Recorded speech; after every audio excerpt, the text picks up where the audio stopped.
देखिए सर, इस लेक्चर में हम क्या देखेंगे? Circular motion. ठीक है, प्रोजेक्टाइल मोशन तो हम कर चुके हैं, सर्कुलर मोशन देखेंगे और इसमें एक ये आता है सेंट्रीपिटल फोर्स क्या होता है विथ एग्जांपल। ज़रा सा थ्योरी देखने के बाद इसके एग्जांपल्स को हम करेंगे। ठीक है, उससे पहले अगर आपने हमारा टेलीग्राम चैनल ज्वाइन नहीं किया है तो इसको ज्वाइन कर लीजिए। ठीक है, इसका डिस्क्रिप्शन में लिंक मिल जाएगा और साथ में ये मृत्युंजय क्लासेस ऐप है, प्ले स्टोर से इसको डाउनलोड कर सकते हैं और वहाँ जाके आप देख सकते हैं। इसको मैंने ये कोर्स डिज़ाइन किया है सिस्टमेटिक तरीके से, आपको ये कोर्स मिल जाएगा वहाँ पे, स्टोर पे जाके चेक कर सकते हैं। ठीक है, इसका कोर्स हो गया, ये लैब असिस्टेंट का कोर्स भी क्रिएट कर रहा हूँ और साथ में सांख्यिकी अधिकारी का कोर्स तो वो कंप्लीट हो चुका है, आप जाके देख सकते हैं वहाँ पर। ठीक है, आइए समझते हैं, हम आज का टॉपिक स्टार्ट करते हैं। पहले कुछ टर्मिनोलॉजी को समझते हैं, उसके बाद हम इस पे बेस्ड क्वेश्चन जो आते हैं, ठीक है, उनको हम सॉल्व करने की कोशिश करेंगे। ठीक है, कुछ न्यूमेरिकल लेंगे, कुछ जनरल क्वेश्चन जो आते हैं वो लेंगे। ठीक है, तो समझते हैं हम ये टर्मिनोलॉजी। हम बात किसकी कर रहे हैं?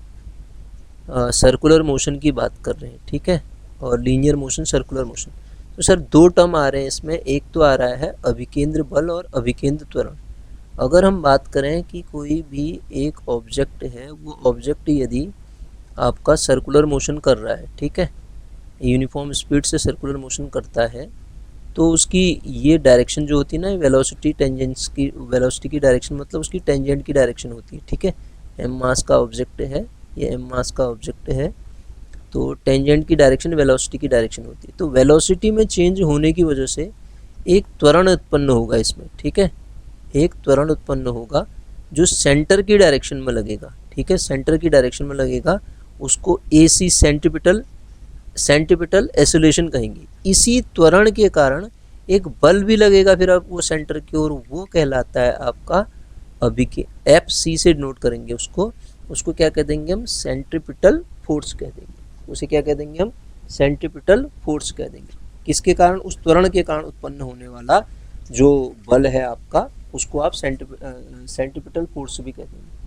ठीक है, उसी को आप केंद्राभिमुख बल भी कहते हैं। अभिकेंद्र त्वरण की अगर हम बात करें ना सर, अभिकेंद्र त्वरण की m मास का कोई ऑब्जेक्ट है, ध्यान दीजिएगा, m मास का कोई ऑब्जेक्ट है, r त्रिज्या के वृत्ताकार पथ पर मूव कर रहा है, इसका रेडियस अगर r है, ठीक है, और उसका वेग जो है v है, तो उस केस में सबसे पहले हम अभिकेंद्र त्वरण की बात करें तो उसको डिनोट करते हैं, डेरिवेशन नहीं कर रहे हैं हम यहाँ पे, AC से डिनोट करते हैं उसको, और उसके जो मैग्नीट्यूड होता है v²/r के बराबर होता है। फिर आते हैं सर हम अभिकेंद्र बल, क्योंकि त्वरण होगा तो बल भी उत्पन्न होगा, तो वो अभिकेंद्र बल कितना होगा वो मैं बताता हूँ आपको। मैं बात किसकी कर रहा हूँ सर? अभिकेंद्र बल की। तो वो अभिकेंद्र बल कितना होगा? अभिकेंद्र बल की अगर हम बात करें तो डिनोट किससे करेंगे? FC से। वो कितना होता है? mv²/r के बराबर। m क्या है बता दिया, r क्या है बता दिया, v क्या है बता दिया। ठीक है, और इसकी वैल्यू सिंस v बराबर हम जानते हैं r ओमेगा होता है, सर्कुलर मोशन अगर पार्टिकल कर रहा है, ठीक है, तो m इंटू v²/r जो था, इसको हम क्या लिख सकते हैं? m⍵² r लिख सकते हैं ना, क्योंकि v की वैल्यू ये रखूंगा तो mr ओमेगा स्क्वायर, इसको क्या बोलूँगा मैं? mr ओमेगा स्क्वायर बोल दूंगा। ठीक है, जहाँ पे ओमेगा की जो वैल्यू होती है ना सर, ओमेगा की जो वैल्यू होती है वो होती है 2πn। 2πn, n क्या है? आवृत्ति है। आवृत्ति का अगर रिवर्स कर दें तो क्या मिल जाएगा? 2π/t, t जहाँ पे आवर्तकाल टाइम पीरियड कहलाता है। ठीक है, हाँ, अब ये जो मैंने बताया ना आपको, ये सेंट्रीपिटल एक्सेलरेशन हो गया, सेंट्रीपिटल फोर्स हो गया, दोनों की डायरेक्शन सेंटर की ओर होगी। ठीक है, दोनों की डायरेक्शन कहाँ की ओर होगी? सेंटर की ओर होगी। इस बात का आपको ध्यान नहीं, जैसे आप अगर किसी धागे में पत्थर बांधते हैं ना और उसको घुमाते हैं, तो जब आप घुमाएंगे तो सेंटर की ओर उसका तनाव बल उत्पन्न होता है, उसको तनाव बल भी कहते हैं। किसी क्वेश्चन में अभी आएगा आगे तो वहाँ पे यूज करेंगे हम, तनाव बल कहते हैं उसको। ठीक है, तनाव बल भी कहा जाता है उसमें। अब ध्यान दीजिएगा, एक में आपको ये फॉर्मूला यूज होगा, उसमें बता रहा हूँ। अगर कोई m मास का ऑब्जेक्ट है, ठीक है, और m मास का ऑब्जेक्ट है, वक्र पथ पर मूव कर रहा है, ठीक है, तो और रेडियस कितना है, जब जिस पथ पर वो मूव कर रहा है उसका रेडियस कितना है, r है। और अगर स्लोप जो है थीटा हो, एंगल स्लोप जो हो उसका थीटा हो, कहने का मतलब स्लोप थीटा हो वक्रपथ का, तो जो उस पर वेलोसिटी होती है ना सर, वेलोसिटी की value under root of r into G into tan theta के बराबर होती है। आगे हम इसको न्यूमेरिकल में यूज करेंगे, ठीक है। r इंटू कितना, r into G into tan theta होती है। और एक चीज़ और ध्यान देना, वक्रपथ पर अधिकतम सुरक्षित चाल जो होती है द्रव्यमान पर निर्भर नहीं करती है, ठीक है। ये बात का ध्यान रखना आप। अगली चीज़ मैं आपको इम्पोर्टेंट चीज़ इसमें बताता हूँ, सेंट्रीफ्यूगल फोर्स में आने से पहले एक इम्पोर्टेंट चीज़ आपको बता रहा हूँ, ध्यान से देखिएगा। क्या इम्पोर्टेंट चीज़ बता रहा हूँ, अगर कोई भी ऑब्जेक्ट जो है कोई ऑब्जेक्ट है, ये m मास का ऑब्जेक्ट या ऑब्जेक्ट है, अगर उसकी स्पीड एक समान यूनिफॉर्म नहीं है, ठीक है, नॉन यूनिफॉर्म स्पीड है, अगर ऑब्जेक्ट की स्पीड क्या है, नॉन यूनिफॉर्म है, यूनिफॉर्म मतलब क्या हुआ, एक समान चाल नहीं है, असमान चाल है, नॉन यूनिफॉर्म स्पीड कहूँ या असमान चाल कहूँ, असमान चाल कहूँ, ठीक है। और वो क्या कर रहा है, अगर वो सर्कुलर मोशन कर रहा है, वृत्तीय पथ पर मूवमेंट कर रहा है, तो सर उसके दो त्वरण होते हैं, इस बात का ध्यान रखना। वो दो त्वरण कौन कौन से होते हैं मैं बताता हूँ आपको। एक सेंटर की ओर होगा, उसको AC से डिनोट करेंगे, एक टेंजेंट की डायरेक्शन में होगा, उसको हम AT से डिनोट करेंगे। ये सेंट्रीपिटल एसिलेशन हो गया, ये वाला सेंट्रीपिटल एसिलेशन हो गया, और ये टेंजेंशियल एसिलेशन हो गया। अब सर इसका रिजल्टेंट जब मैं निकालूंगा तो रिजल्टेंट की जो ये रिजल्टेंट R अगर हम निकालते हैं तो इन दोनों के बीच का एंगल आप देख रहे हैं 90 डिग्री है। तो जो इसका रिजल्टेंट निकलता है, रिजल्टेंट R बराबर स्क्वायर रूट ऑफ, रिजल्टेंट कैसे निकालते हैं पहले चैप्टर में हम पढ़ चुके हैं, AC square plus AT square plus 2A dot AC dot AC magnitude, उसका डॉट हटा रहा हूँ तो AC डॉट AT लिखूंगा तो मैग्नीट्यूड वाइज क्या हो जाएगा, AC AT cos of angle कितना उनके बीच का 90 डिग्री, तो ये तो हट गया। तो सर उनका जो रिजल्टेंट R आता है ना, वो कितना हो जाता है, AC का स्क्वायर प्लस AT का स्क्वायर। और इसको जरा सा हम सिंप्लीफाई करेंगे तो सर कितना आएगा, R बराबर स्क्वायर रूट ऑफ AC का स्क्वायर। AC कितना है अभी हमने निकाला था, V स्क्वायर अपॉन R का होल स्क्वायर, अभी इससे रिलेटेड एक क्वेश्चन भी बताता हूँ आपको मैं, और ये AT का स्क्वायर। तो ये रिजल्टेंट फोर्स जो रिजल्टेंट निकलेगा इसका, वो जो दो एसिलेशन होते हैं कह रहा हूँ, कब, जब असमान चाल हो, नॉन यूनिफॉर्म स्पीड हो, यूनिफॉर्म स्पीड नहीं हो, तो उस केस में दो आपके त्वरण लगेंगे, एक सेंटर की ओर एसिलेशन होगा और एक टेंजेंट की डायरेक्शन में टेंजेंशियल एसिलेशन होगा। तो उनका रिजल्टेंट हमने निकाला, रिजल्टेंट इस तरीके से हम उसका निकाल लेंगे सर। अब सर एक चीज़ और आती है, यहाँ पे ध्यान दीजिए, AC क्या चीज़ है आपको बता दिया मैंने, सेंट्रीपिटल एसिलेशन है, और AT क्या है, वो AT जो है आपका टेंजेंशियल एसिलेशन। तो एक और आता है, इसे सेंट्रीफ्यूगल फोर्स कहते हैं सर। सेंट्रीफ्यूगल फोर्स की बात करें तो ये सेंट्रीफ्यूगल फोर्स ना सर एक काल्पनिक फोर्स है, एक काल्पनिक फोर्स है। इसकी कल्पना न्यूटन के तीसरे नियम की सत्यता बनी रहे, है ना, सत्यता बनी रहे, इसलिए इसकी कल्पना की गई, ठीक है। अब ध्यान दीजिए, जो अपकेंद्र बल होता है ना, सेंट्रीफ्यूगल फोर्स जो होता है, इसका जो मैग्नीट्यूड होता है वो होता तो FC के बराबर ही है, लेकिन डायरेक्शन इसकी, FC की डायरेक्शन सेंटर की ओर होती है। तो ये सेंट्रीफ्यूगल फोर्स जो होता है इसकी डायरेक्शन अपोजिट टू इस डायरेक्शन के अपोजिट होती है। तो इसके एग्जाम्पल में आता है जैसे दूध से मक्खन निकालना, वॉशिंग मशीन में कपड़े जो साफ होते हैं उसको, ठीक है, डेयरी के प्रोडक्ट में ये चीज़ यूज होती है। ये आपका किसकी बात कर रहा हूँ, सेंट्रीफ्यूगल फोर्स की बात कर रहा हूँ मैं। अब नई एक चीज़ और आती है सर, वो क्या है, कोणीय संवेग। एक तो हम पढ़ते थे लीनियर मोमेंटम, और ये जब हम बात करते हैं जब पार्टिकल ये सर्कुलर मोशन करता है तो उस केस में जो मोमेंटम होता है उसका वो एंगुलर मोमेंटम होता है सर। और वो एंगुलर मोमेंटम को आप क्या कहते हैं, कोणीय संवेग कहते हैं, कोणीय संवेग कहते हैं सर। और कोणीय संवेग का जो वैल्यू होता है, मास जो है ऑब्जेक्ट का गुणा जो उसकी वेलोसिटी है, गुणा उसका जो रेडियस आर है, क्योंकि सर्कुलर मोशन कर रहा है ना, रेडियस आर के बराबर हो, इसको डिनोट एल से करते हैं। ठीक है, एल एक वेक्टर क्वांटिटी होती है। ठीक है, संवेग है ना, ये तो कितना होता है एम वी आर, कहीं पे जे से भी नोट कर देते हैं। तो एंगुलर मोमेंटम ये हो गया सर। पहली बात, इसका जो एल का एसआई मात्रक होता है आप यहीं से निकाल सकते हैं, कितना आ जाएगा, किलोग्राम मीटर पर सेकंड इनटू मीटर, मतलब कितना आ गया, किलोग्राम मीटर स्क्वायर पर सेकंड, मीटर स्क्वायर पर सेकंड। तो सर इसकी बीमा कितनी आ जाएगी, एल की जो बीमा निकालोगे आप, M L square T minus one, M L square T minus one. देखिए 3 क्वेश्चन यहीं पे तैयार हो गए आपके, ये बीमा कितनी होती है इसकी, इतना। और तीसरा क्वेश्चन कैसे तैयार हुआ, ये जो एल है एक सदिश राशि है। कैसी राशि है, सदिश राशि है। ठीक है, वेक्टर क्वांटिटी है।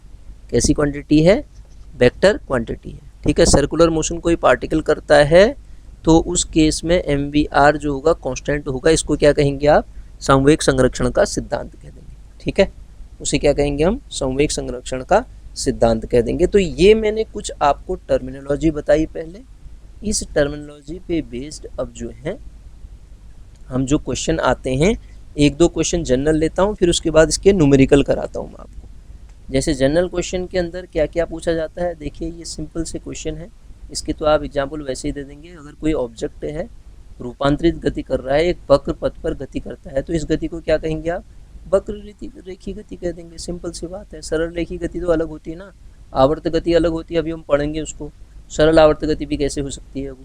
ठीक है, अगला, ये जो घूर्णक गति में बल के अनुरूप, बल के जैसा ही एक क्या है, बलाघूर्ण होता है, क्योंकि जब आपका सर्कुलर मोशन होगा, घूर्णन गति यही हुई, तो उसमें बलाघूर्ण यूज होगा। वृत्ताकार पथ पर स्थित गति करने वाले पिंड की गति को क्या कहोगे सर, वृत्ताकार पथ पर कर रहा है, स्थिर पथ, स्थिर गति है, स्थिर गति। ठीक है ना, तो वो यूनिफॉर्म सर्कुलर मोशन है, समान वृत्तीय गति, समान वृत्तीय गति है। ठीक है, अगला एक सिंपल सा क्वेश्चन है, डेयरी में प्रयोग किए जाने वाले दूध से क्रीम निकालना, अभी बताया था ना मैंने, तो वो क्या है, सेंट्रीफ्यूगेशन कहलाता है वो, सेंट्रीफ्यूगेशन।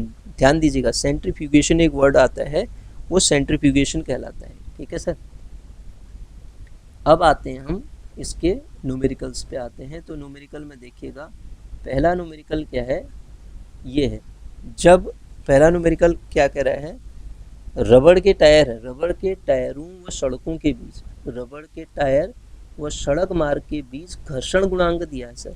घर्षण गुणांक क्या होता है, म्यू बराबर 0.25।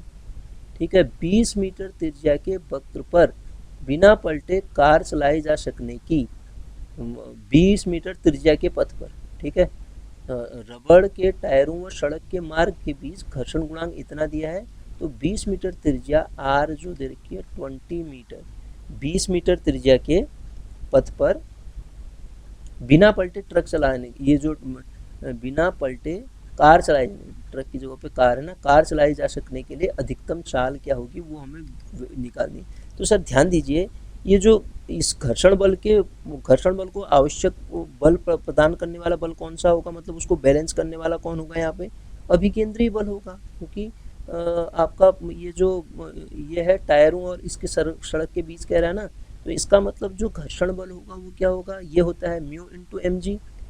ये क्या है, घर्षण बल को जो आवश्यक वो प्रदान करेगा, घर्षण बल आवश्यक अभिकेंद्रीय बल प्रदान करेगा, मतलब घर्षण बल जो प्रदान करेगा वो कौन होगा, घर्षण बल कौन होगा, वो अभिकेंद्रीय बल के बराबर होगा। अभिकेंद्रीय बल मतलब बैलेंस करने वाला बल कौन सा होगा, M V square upon R होगा। बस सिंपल सी बात है, एम से एम कट जाएगा, वी स्क्वायर बराबर आपके पास क्या आ जाएगा, म्यू जी इंटू आर। तो वी की वैल्यू क्या हो जाएगी sir, under root of mu into G into R, रख दो। अंडर रूट ऑफ म्यू कितना है 0.25 इंटू जी दे रखा है इसने 9.8 इंटू आर कितना दे रखा है 20 मीटर। आप सॉल्व करो, इसको मल्टीप्लाई करोगे, अंडर रूट का 49 मिलेगा ये, और ये 7 आ जाएगा। 7 क्या वेलोसिटी है, 7 मीटर पर सेकंड इसकी वेलोसिटी आ जाएगी। ठीक है, अब ये क्वेश्चन अभी मैंने आपको इसका वो बताया था। अब क्या हो क्या रहा है, ऑब्जेक्ट क्या कर रहा है, देखो एक वस्तु असमान चाल के वृत्तीपथ पर चल रही है।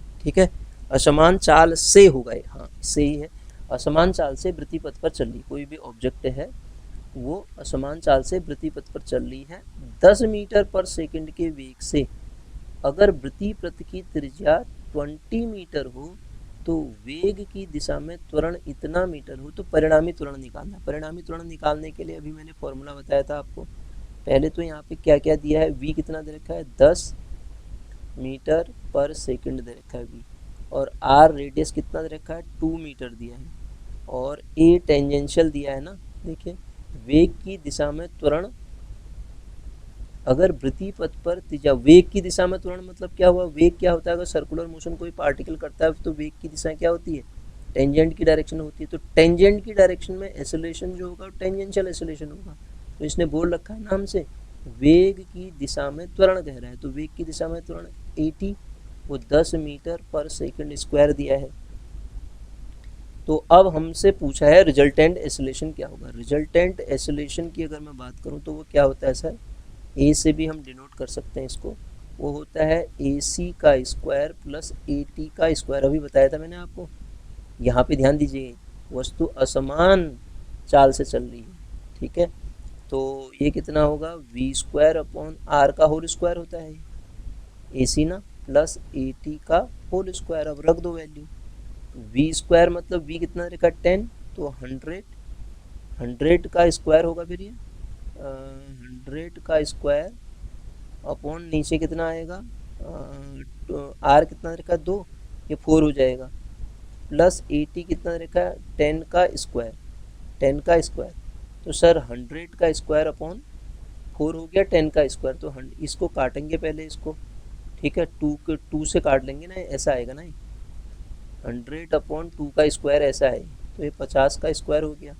तो 50 का स्क्वायर करेंगे 5×5 = 25, तो अंडर रूट ऑफ कितना आ जाएगा सर, ये 2500 प्लस ये कितना आ रहा है 100, तो ये कितना हो गया 2600, अंडर रूट ऑफ 2600 हो गया। 2600 को क्या लिख सकता हूँ, अंडर रूट ऑफ 26 गुणा 100, तो इसको क्या लिख सकते हैं आप 10 अंडर रूट 26 क्या मीटर पर सेकंड स्क्वायर। मीटर पर सेकंड स्क्वायर क्यों, मीटर पर सेकंड स्क्वायर त्वरण है ना, वही तो पूछता था रिजल्टेंट एक्सेलरेशन कितना होगा। तो इस तरीके से हम इस क्वेश्चन को सॉल्व कर लेंगे सर, ठीक है। रिजल्टेंट एक्सेलरेशन हमारा इतना निकल आएगा। आगे बढ़ते हैं, अगला क्वेश्चन देखिए। अगला क्वेश्चन क्या कह रहा है, अगले क्वेश्चन पे अगर हम आए तो देखिएगा, हाँ जी, m द्रव्यमान वाला कोई कण r त्रिज्या के वृत्त पर रेखी संवेग p के साथ गति कर रहा है। रेखी संवेग कितना है उसका, उस पर कार्यरत अभिकेंद्र बल निकालना है हमें। अब देखो ये अभिकेंद्र बल तो हम जानते हैं सर होता है कितना है, अगर सर्कुलर मोशन होता है तो अभिकेंद्र बल Fc बराबर mv² अपॉन r होता है, अभी तो पढ़ा। तो सर इसको ज़रा सिंप्लीफाई कर लेते हैं, Fc बराबर mv² into m upon r into m कर लेते हैं। ऐसा क्यों कर रहा हूँ, क्योंकि mr हमारे पास mr के फॉर्म में ही आंसर आ रहा है। तो इसको सर आप ऐसा नहीं लिख सकते हैं, mv² है तो m into M, M V का स्क्वायर हो गया अपॉन कितना हो गया आर एम, एम वी का स्क्वायर। और एम वी मतलब क्या होता है, लीनियर मोमेंटम, ये दिया है ना कोणीय संवेग। तो ये एफ सी बराबर ये पी हुआ, पी का स्क्वायर अपॉन एम आर। तो ये जो एफ सी की वैल्यू यहाँ पे निकल जाएगी वो आ जाएगी p² अपॉन एम आर के बराबर। किसके बराबर आ जाएगी, p² अपॉन एम आर के बराबर हो जाएगी। तो कोई ऑप्शन है, यस, इसका ऑप्शन कौन सा करेक्ट हो जाएगा, बी ऑप्शन इसका करेक्ट हो जाएगा, ठीक है। इससे पहले वाले क्वेश्चन में, अच्छा उसमें ऑप्शन नहीं था ना, वो जनरली क्वेश्चन निकालना था ना मैं। अब यहाँ पे एक क्वेश्चन और दिया है, देखिए इसको भी देखते हैं। ये क्या कह रहा है, यदि एक वस्तु जिसका द्रव्यमान 5 किलोग्राम है, एक वस्तु है जिसका द्रव्यमान कितना है 5 किलोग्राम है, द्रव्यमान है उसका 5 किलोग्राम, एक गोले में जिसका रेडियस दिया है, रेडियस लिख दिया इसने 1 मीटर का है, और 2 रेडियन पर सेकंड के कोणीय गति से, कोणीय गति भी दे दी गई। अब दिया क्या क्या है सर, इसमें ध्यान दो, यहाँ लिख देता हूँ। m की वैल्यू दे रखी है 5 किलोग्राम, और हमारे पास रेडियस r बराबर 1 मीटर दिया है, और आपका जो न्यू की वैल्यू दे दे कि 2 रेडियन पर सेकेंड, ठीक है, v की वैल्यू ना 2 रेडियन कोणीय गति से चलता है, कोणीय गति से चल रहा है, ठीक है, 2 रेडियन पर सेकेंड है। तो हमसे क्या कह रहा है, अभिकेंद्र बल निकालो कह रहा है। अभिकेंद्र बल होता है क्या सर, अभिकेंद्र बल की अगर हम बात करें तो अभिकेंद्र बल क्या आएगा, अभिकेंद्र बल कितना होता है, m रेडियन पर सेकंड में हमें दे रखा है ना, तो m r square omega, m r square omega, m r square omega, mv square upon r, ये भी तो होता है mv स्क्वायर अपॉन r लगाएंगे फिर इसमें, mv स्क्वायर अपॉन r का मतलब m इंटू वी स्क्वायर मतलब 4 अपॉन r कितना है 1, तो ये कितना आ जाएगा 4 पंचे 20 न्यूटन का, 20 न्यूटन का फोर्स इस पे लगेगा सर, ठीक है। तो यही दिया था शायद हमें, ऐसे ही सॉल्व होगा, ठीक। आगे क्वेश्चन देखते हैं, अगला क्वेश्चन इसमें क्या है इसको देखते हैं। देखिए ये क्या कहना चाह रहा है, ये कहना चाह रहा है, अब देखो 5000 ग्राम द्रव्यमान का एक पिंड है, 5000 लिखाना है, 5000 ग्राम द्रव्यमान का एक पिंड 100 सेंटीमीटर त्रिज्या के वृत्त पर 2 रेडियन पर सेकंड के कोणीय वेग से घूम रहा है, ठीक है, 2 रेडियन के कोणीय वेग से घूम रहा है, ठीक है। सर ये इससे पहले वाला क्वेश्चन जो हमने किया है ना, इसमें भी तो ऐसा ही कुछ दिया है शायद इसने, ये हमने कहीं गलत तो नहीं कर दिया, इस पर जो वैल्यू हमें दे रखी है ना 5 किलोग्राम, एक वस्तु जिसका द्रव्यमान 5 किलोग्राम है, ठीक, और इतना रेडियन कोणीय गति से घूम रहा है, कोणीय गति से घूम रहा है, तो ये ओमेगा दिया हुआ ना, इतना रेडियन पर सेकंड कहना ना, रेडियन पर सेकंड तो ओमेगा होगा ना, रेडियन पर सेकंड जो होगा 2 रेडियन पर सेकंड ये होगा। तो इसमें जब हम एफ निकालते थे सर, एफ सी बराबर क्या होता था, एम आर ओमेगा स्क्वायर होता था ना, तो ये लगाएंगे ना इसमें formula, m into R into omega square, तो m कितना दे रखा है इसमें, m की वैल्यू कितनी दे रखी थी 1, और सॉरी ये 5, m की वैल्यू कितनी दे रखी थी 5, और रेडियस कितना दे रखा था 1 गुणा ये 4 बराबर 20, ऐसे आएगा, हाँ 20 ऐसे आएगा, ये ध्यान दीजिएगा 20 आएगा, लेकिन ये फॉर्मूला नहीं लगेगा इसमें, ये लगेगा, ठीक है, क्योंकि उसने दिया कुछ और है उसमें। देखिए अब ये क्वेश्चन क्या कह रहा था, फिर इसको देखो, यहाँ पे भी वैसे ही है, m क्या दे रखा है आपको, m बराबर 5000, और 5000 ग्राम कह रहा है सर यहाँ पे, 5 ग्राम का मतलब 5000 ग्राम का मतलब 5 किलोग्राम हो गया फिर, और r कितना दिया है इसने 100 सेंटीमीटर, तो इसको भी मुझे कन्वर्ट करना पड़ेगा, तो ये 1 मीटर हो जाएगा, और ओमेगा, ओमेगा की वैल्यू क्या दे रखी है 2 रेडियन पर सेकंड, ये तो सही है 2 रेडियन पर सेकंड, तो सर एफ सी निकालने के लिए कह रहा है, अभिकेंद्र बल एफ सी होता है, और एफ सी का मान कितना होता है, अभी तो हमने पढ़ा M R omega square, M कितना है सर 5 गुणा आर कितना है सर R2 गुणा ओमेगा, R2 नहीं है R1 है, ओमेगा कितना है 4, तो ये भी कितना हो गया 20 न्यूटन, तो 20 न्यूटन का जो बल है वो लगेगा इसमें, ठीक है। तो इस तरीके से हमने ये क्वेश्चन भी कर लिया सर, ठीक है, ऐसे होगा ये क्वेश्चन।